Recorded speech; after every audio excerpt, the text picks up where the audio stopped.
Welcome back to Talking Point here on WESN Content Capital, and this morning we're very pleased to have joining us as our guest have a discussion as it relates to a variety of topics arising out of the sister isle Tobago. We're joined by Attorney at Law and President of the Tobago Business Chamber, Mr. Martin George. Good morning, Mr. George. Good morning.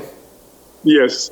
Hi, good morning to you, and good morning to your guests, and good morning to Karen, who I know also on the show. So, Mr. George, one of the things that we wanted to talk to you about was the fact that you agreed with the Prime Minister when he said that, reopening should take its time. We shouldn't rush it. And we've seen the numbers from Tobago. We had Dr. Faith B. Israel on. Relatively speaking, the numbers might seem small, but in some ways they are alarming when compared to the trend of Trinidad and you account for the difference in populations. So retail is opening in a week. Are you concerned that this might be too soon, or do you think that this is just fast enough or slow enough? Well, the thing is, it's not a question of it being too soon. I think what we need to really be concerned about is our low vaccination rates, because previously we were complaining that we did not have vaccines, and, everybody was, lamenting the fact that we did not get vaccines. Now that we have the vaccines, you recognize from the reports from the Ministry of Health and from the health centers and the regional health authorities, there's a very slow uptake now. And that is our biggest problem currently, because anyhow you look at it, vaccination represents the fastest solution for us all to get back to some state of normalcy in Trinidad and Tobago, not just Tobago. So it's something that we have to be mature enough about to bite the bullet, to take some hard decisions if necessary, to, make a bold initiative. We saw Ralph Gonzalez in St. Vincent try to bring legislation to make vaccination mandatory. Of course, there were some unfortunate consequences there, but at the end of the day, it may be something that this government has to consider as the way out. We don't want to end up with all these vaccines on our hands and then they expire.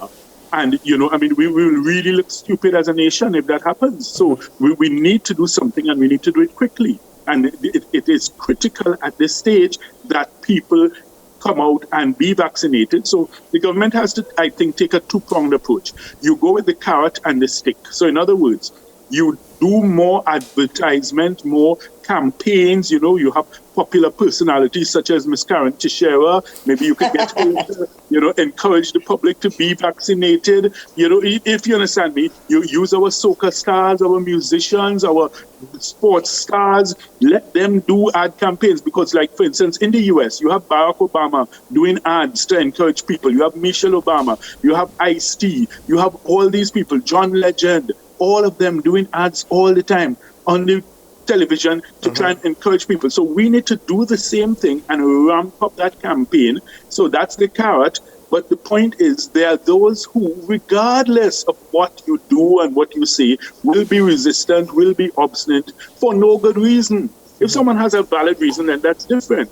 But if you, for no good reason, because you are saying that, you heard that is designed to kill black people, or is, you will be dead in 3 years, or, or they're injecting a microchip in you to track your movements. I mean, seriously?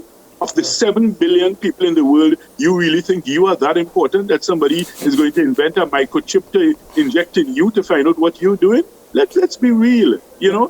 We need to move away from the hysteria, the superstition, the mobilang, the bacchanal, and look at the cold, hard facts. Well, Mr. George, yes. Now, I just wanted to ask you, and I agree with you. We need to have a serious information drive. We've pushed for that on the program. But you're an attorney at law. You're also the president of the chamber. Now, in the capacity as president of the Tobago Business Chamber, you've stated and you've called on the government to enact mandatory COVID-19 vaccine laws for certain sectors so that we can see a reopening, as has France done, as has New York done.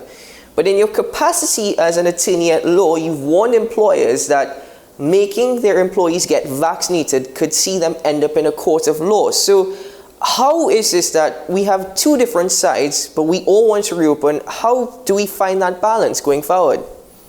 Okay, all right. So, I mean, as Karen will also endorse, the hallmark of good advocacy is that you're able to argue both sides of the opinion with equal conviction. But the thing is that there's actually no dichotomy in those two positions.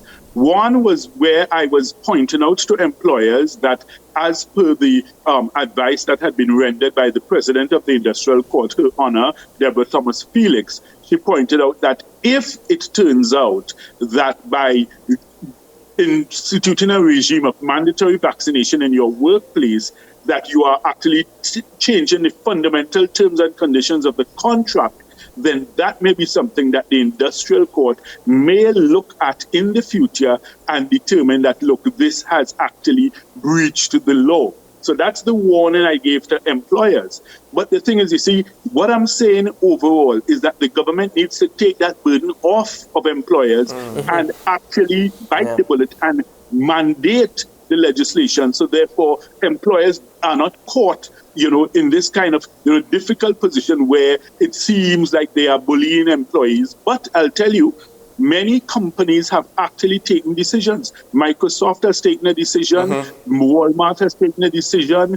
I think the airlines, quite a few of the airlines have taken decisions. Lots of hospitals have taken decisions. In fact, in Trinidad and Tobago, several of our private medical centers have taken decisions, that they are going to insist on mandatory vaccination. Otherwise, their staff will not be able to be at their premises. And it's something that you have to really look at and deal with and treat with. Microsoft fired 3 employees last week who were unvaccinated and showed up to work. So the point is, if in Trinidad and Tobago our government bites the bullet and brings the legislation, it takes that pressure off the employers. Certainly. But Mr. George, let me ask you, instead of the employer altering contractual agreements, what if employers enact this as a workplace agreement? For example, not that it's the same, but for hygiene purposes, for sanitary purposes, you're mandated to wear a hairnet, while preparing foods and whatnot. So what if it's a workplace agreement rather than altering the contractual agreement? Right, and this is where the other side of the coin comes in, because under the provisions of the OSHA legislation, remember, employers are mandated to have a safe place of work. So therefore, if you as the employer recognize that your unvaccinated workers are presenting a threat to the health and safety, not just of your other workers and staff, but also to your customers, then you now may be forced to take a decision in that regard, because the requirements under the OSHA Act are very clear and very specific. So therefore, we have to understand that you have employers basically impaled on the horns of a dilemma. Of course, they don't want to appear to be heavy-handed and forcing workers to do something, but they have to protect themselves on the other hand. And that's why the health institutions, particularly, you saw in the U.S., 187 employees were fired from a hospital because they refused to take the vaccine, and they went to court over the matter, and the court sided with the hospital and said the hospital is quite correct to do so. So, but in that, yes, Karen. In that case, Martin, in that case, that was a private institution. But I do agree with you that the signal from the head of President Industrial Court seemed to be saying that you can't do this. But then your constitutional rights are not, there's no, there are no limits to your constitutional rights. Defamation is a good example. Your rights of freedom of speech is not an untrampled right, because there's something called a defamation. And in any event, if the matter is taken in industrial court, it's going to end up in the Court of Appeal. And then we're going to get a decision of the Court of Appeal. And I suspect that this sort of situation, but it's not akin to frustration, perhaps you want to say frustration, but there's some incident that was not perceived or could not have been considered at the time the persons entered into the contract of employment. And you cannot take a contract which is in effect in contradiction to statutory provisions. So I think this is going to, as you have said, at the end of the day, persuasion is the better thing. It is the better thing. It is the better route to go, especially with the public servants. But if that cannot resolve it, then we're going to have to go to court. And I suspect if we are going to have legislation like that, I don't know if a simple majority, which is then we'll see where the opposition really stands on helping the government to deal with the issue. Well, I mean, I would even couch it in broader terms than that, Karen. I would say that basically this is your duty to your country. That's how they have to look at it, because there has to come a point where our politicians, grow up and act maturely and responsibly and understand that when you're acting in the best interest of your country, then that is when you are really and truly doing your duty as a politician. So therefore, if it is that this requires support from, both sides of the House, then I would sincerely hope that our politicians would be mature and responsible enough to do so. Well, Mr. George, I have to ask, because you didn't necessarily say mandatory vaccination across the board. I believe that was the... Yeah, that's what the latest claim is. What areas do you think we should have mandatory vaccination for? Well, I mean, certainly you definitely need it for the public service, the civil service entirely. You would need it for all the arms of your security forces, your police, fire. You definitely need it there.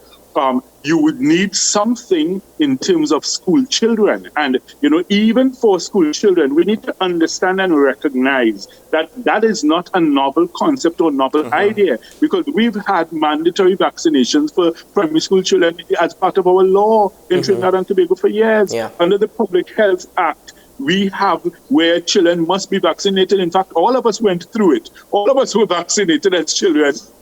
Nobody questioned why do you have to. We did it. We were vaccinated against polio, smallpox, diphtheria, yellow fever, all those things. That is mandatory vaccination if you look at the law. Right? It's there as part of our law already. So therefore, if it is that in this scenario, it is also required, then I think we have to, be mature enough about it. Think back to the smallpox epidemic, which in 1853, the UK had to institute mandatory vaccination laws across the United Kingdom to insist that the population be vaccinated against smallpox, because just as you have now, and so you're talking more than a century ago, you had anti-vaccination leagues being formed in the UK by persons who were resistant to vaccines. Well, Mr. George, but would you consider any private sector areas that should be have mandatory vaccination? One area that I would consider at the very least is public transport, just because of the amount of proximity and the potential nexus that people coming together, the amount of people that taxis and maxis would have coming in and out of their vehicles. Would private sector mandatory vaccinations also be something to consider? Well, of course, and the government has to manage it that way. So basically you're looking at scenarios where once you have persons who are, in a service industry where you are coming face to face with people, you're interacting with people, then you ought to be vaccinated, and the government may eventually have to take the decision, as tough as it may be, and bring that legislation to the parliament and seek to have it passed, because the reality is 99.5% of the persons who are contracting the COVID virus now, and I mean these are the statistics worldwide, are the unvaccinated. Dr. Fauci last week in the US announced and said, listen, the 100 million plus Americans who refuse to be vaccinated are a public health threat to the nation. He actually came out and said so. He said the unvaccinated are the threat. Mr. George, with regard to the mandatory, you're making very good points. And I had actually gone looking up on those same points because you had written an article, and it was a very good article that helped me to say, but it's true, You couldn't go to school without taking your polio and your DPT. Yeah. But what is another approach has been taken in St. Vincent is this. For example, if you are working in the airport as a taxi driver, they're saying, no, the tourists won't go in your car, so ply your trade elsewhere. So they're not telling you can't be a thing, but you can't do it in the airport. The other thing they're doing with the nurses and doctors, they're saying, if you won't take the vaccine and subject yourself to PCR, you'll have to go to another part of the public service where you do not pose a threat. So those are choices that may be implemented rather than coming down and saying you're going to lose your job, especially in public sector. Course. My view is that some people may like that to happen, to be able to use that as a trigger for some. Of course. But you know, the thing is, Karen, I mean, my approach in life is always very reasonable, and I always say, look, let's try persuasion first. So that's why, you know, I really believe the government ought to increase their advertising and marketing campaign to sell the idea. But the point is, you sometimes need a mix of both the carrot and the stick to get the job done. Yeah. Well, Mr. George, I know that on Tuesday, 13th of July, Labour Minister Stephen McClatchy said a report on a workplace vaccination policy will be issued soon. Up to this point in time, it's been probably about just under a month, and we still haven't had that report as yet. So we await that. But when things started to open, when we had a phased reopening, the Prime Minister stated that there would be 3 flights to Tobago a day. Now, at that particular point, you said you want more than 3 flights a day. Considering the situation as it stands in Tobago, are you still standing firm to more transit between Trinidad and Tobago, or are you satisfied currently given the state of the sister isle?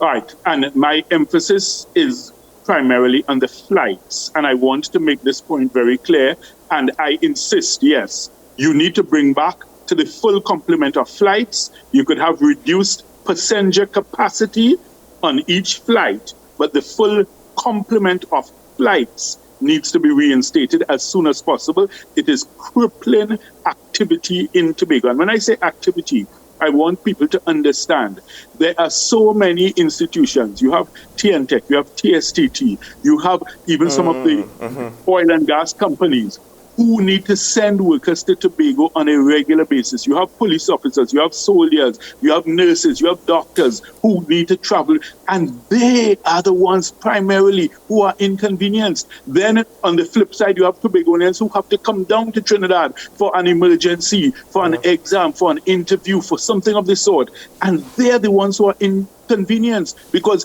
if you have to take the boat, you take, it's almost your whole day is used up there. But if you could just take a flight, a 15-minute flight, you get your business done, you get back to Tobago, then that's much more convenient. And that's why I say it makes no sense. And let me tell you, the important aspect of this is that by increasing the number of flights, you are not doing any great increase in terms of the numbers of people who are coming to Tobago. The reason being, each of these planes, they have a capacity of 68 passengers. If you're going at half capacity, then you look at what you have there.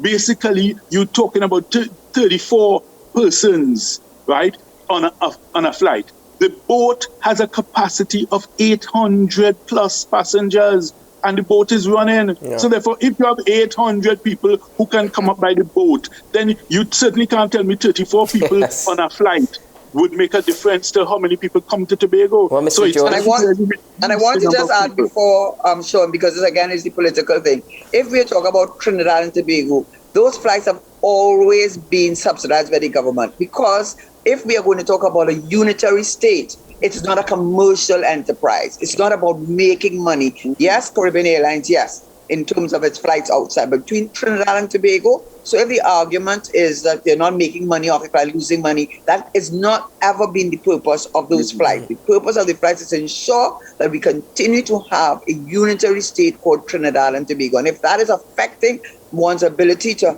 have that unitary state, that's a good enough argument for reinstituting the number of flights between the two islands. Mr. George, we have about 1 minute. But let me just add one last thing to put it in full context and to continue on from where Karen just left off. You know how critical this is? It's almost as if the government one morning woke up and said, look, all the people from south, from San Fernando, Debe, Siparia, Pinal, all right, we're going to block the highway somewhere around Chaguanas, and you all can't come up.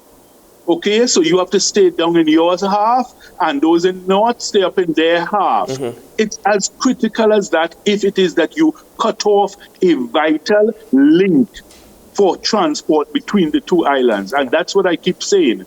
And it's not about the numbers because the boat is running, and that's where the majority of people actually end up going to Tobago on. So by putting back a full number of flights, you're not really creating any health risk there. Yeah. Well, we have about 30 seconds left, and the final question I'm going to ask you is, as it relates to Tobago, are you satisfied with so far as it relates to the policies being implemented to alleviate the situation in Tobago as it relates to COVID-19?